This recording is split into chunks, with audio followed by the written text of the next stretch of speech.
Izrael je ponovo prekršio primirje i tokom noći ubio najmanje 404 Palestinca u više od 35 zračnih napada širom opkoljene Gaze.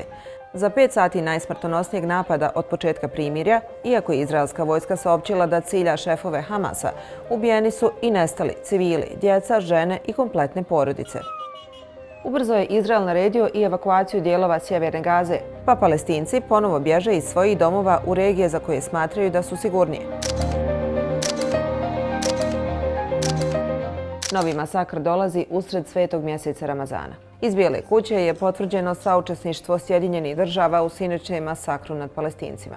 The Trump administration and the White House were consulted by the Israelis on their attacks in Gaza tonight. Odluka o ovom napadu, kako prenose izraelski mediji, donesena je još prije 7 dana. Izraelski ministar financija Bezalel Smotrić najavljuje da će se napadi nastaviti i da će eskalirati. Primirje koje je stupilo na snagu 19. januara trajalo je 2 mjeseca, a Izrael ga je prekršio više od 350 puta prema vladinom uredu za medije u Gazi. Uoči obnovljenih napada Izrael je zabranio ulazak humanitarne pomoći u Gazu, lišavajući tako 2,4 miliona Palestinaca osnovnih potrepština.